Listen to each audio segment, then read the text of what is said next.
Gold and silver had a strong recovery today, and a new trend very well could be emerging. I'll explain what I mean in this video as we explore.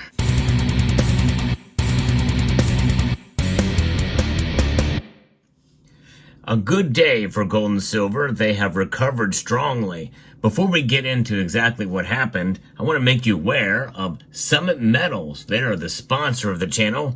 They have very competitive prices and really good service, as well as fast shipping. So check out summitmetals.com, or you can scan the QR code right here.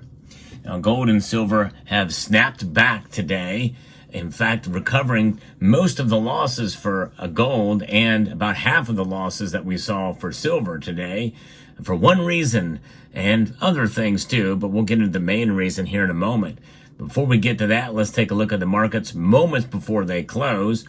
Gold up 1.76% right now, up $46.70 to back up above $2,700 an ounce again to $2,706.70. Pretty big climb for gold. Silver outperforming gold today, up 2.59% right now, up 81 cents. Back up over $32 again. We're looking for that highly coveted $32.50 mark for silver. I think we're going to get there, and maybe even soon. It got much closer. It was only 26 cents shy of that earlier in the day when it reached $32.24. Platinum also went back up fairly dramatically, up over 1%, up $11 today, and palladium fell 7. Now, they rallied on Thursday here today, essentially having U.S. elections Trump trade sell-off as the dollar retreated along with the U.S. Treasury's borrowing cost as weak jobs data preceded the interest rate decision that we saw today. And that was the cut, which means that was pretty much all but guaranteed considering those jobs numbers. Chinese equities also rebounded here, despite President-elect Donald Trump's plan to impose 60% trade tariffs on the world's #1 manufacturing nation. I think the markets may digest that and thinking that, likely that could bode well for gold and silver because they think it may be bad economically. But remember, trade and trade policies are essentially used as a weapon, or as a bartering tool, really. Much more likely to think of it as that than as an actual weapon. But nonetheless, this is Reuters quotes Ricardo Evangelista saying that the Fed maintained elevated interest rates for an extended period of time. The long-term impact of the administration trade policies could lead to that. In such a scenario, non-yielding assets like gold would likely come under additional pressure. But ending rate cuts on the Trump victory would be seen as an overtly political, according to U.S. economist Tim Aduli at consultancy SGH Macro Advisors, not least after Trump repeatedly attacked the Fed Chair Jerome Powell for not being a low rates guy during his first term in the White House. And that's just it. And he also, there's been reports that Powell was saying that if Trump asked him to resign, he would not do so. I don't know if a president can actually fire him, but he may be able to fire him. I'm not sure. But nonetheless, we'll see how that plays out. Bottoming overnight beneath $26.45 per ounce for gold. The price of gold in dollar terms has moved back above that $2,700 critical period, while silver regained almost $1 from a 3-week low when we hit $31.86. But it did go down. It was at $30.85 was the low just earlier today at the beginning of the markets. U.S. bond prices also jumped on the poor jobs news, easing benchmark 10-year yields. So all of that's really good for gold and silver. And yesterday's Trump election spike in bond yields peaked almost 0.9 percentage points above mid-September. Back then, gold prices were $350 lower than they were today. U.S. bond yield spike sends warning to the king of debt. Trump, says a headline on Bloomberg.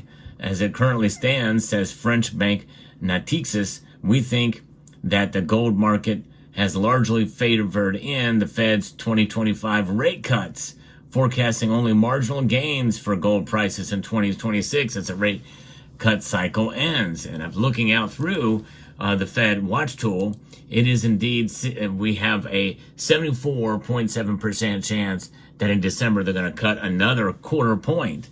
And looking through the period, there's more rate cuts. Most people think they're going to keep cutting. There may be a pause at a meeting or two, but mostly people think they're going to continue cutting at least a quarter point through 2025. So we'll see. We'll see how that plays out. But I think that is going to be good for gold and silver. And I think that really sets up a new trend line for these metals to either continue rising. And I still believe that silver will get up to $35 by the end of the year because of this. Although it's becoming a much larger stretch right now, as it's barely, it can't even get back up to support right now. So I may be wrong about that in the end. But I still think it's quite possible. There's a lot of different things that could occur that could really send precious metals spiking even more dramatically. But I think the trend line is going to be that they will start to really entrench with new support levels through the end of the year. What will that mean? Silver, I think, possibly could shift downwards to the $32 level, or maybe even $31.50, and gold $2,700. That it could be the new trend line or support for these metals as we head into the transition period from presidential administrations. Also, the geopolitics seems to be calming down a bit here, especially with the Houthis now saying they're not going to be attacking. And I've heard word that Hamas wants to truly negotiate peace and put an end to what's happening there. That would be good news. Now, Ukraine and Russia is another matter. Trump says he was going to negotiate that in his transition period. If that does calm down, then that is going to weigh on gold and silver's support. In other words, we could see the metals fall. But I don't think that's going to be solved as quickly as Trump would like, sorting that out. So I don't know. We'll see. But nonetheless, that I think could bolster. And remember, BRICS alliance, they really want to build on that, because this administration will only last for 4 years. Who knows what the next administration will look like? And even as such, doesn't mean that it's going to be friendly to some of these nations that are engaging. I know India wants to work closely with the United States, but what about some of the others? I don't know. We'll see how it plays out. Now, the article continues here from Bullion Vault. Gold would mainly need Western demand to be coupled with a strong return in Chinese consumers potentially reach if China fails to introduce its economic stimulus package that would satisfy their local market. But for the time being, Chinese investors who were buying into gold amid concerns of local market turbulence and sharp drop in real estate prices are holding back on buying into gold in order to weigh riding a potential equity market rally. With the dollar falling from Wednesday's 4-month highs on the foreign exchange market, UK pound gold prices rallied to 2,070 quid per troy ounce after the Bank of England surprised no one by cutting UK interest rates, that refusing to be drawn on how the new Labour government's tax borrowing and spend budget may affect inflation and growth. So all kinds of different things we have to think about, with not only here but domestically in other nations. Their policies and the like. Crude oil is actually up now. It's over $72 a barrel right now, and the other markets are somewhat mixed and muted. And the dollar index, though, is down. It's down to 104.34, down 0.73% right now. So we'll see. So that is where that is. And now what we also see in effect here as far as entrenching things for gold and silver prices are going to be continued inflationary pressures.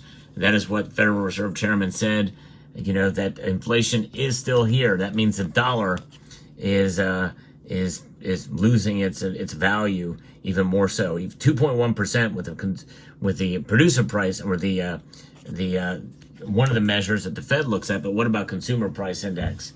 I mean, those numbers, jobs data and the like that is out there are going to weigh on it as well. We'll see how that rolls out. But nonetheless, that's where we're at. And, not all of us can afford a Lamborghini. And, and that's why did I bring that up? Well, just as an excuse to pull out this car and show it to you. It's made of gold. No, it's just painted gold. But one thing that disappoints me about this vehicle here, this is a first world problem of epic proportions. All the wheels turn okay, except for this one. It just, I don't know. I might need to put some grease on it. I don't know, it's rubbing against the rim, but that really bothers me. Dang it. But nonetheless, gold and silver, that is really what it's about. We're going to see what happens as these metals move. By the way, if you like content like this where I give you the news, commentary on precious metals, hope you will consider pressing that like button down below and subscribing to the channel if you haven't done so already. I like to do these videos every day for you, and I appreciate you guys taking the time to watch them. So let me know what you think about this market report today. And I'd like to extend a multitude of gratitude to each and every one of you for taking the time to watch, and encourage you to please rate, share, comment, and subscribe.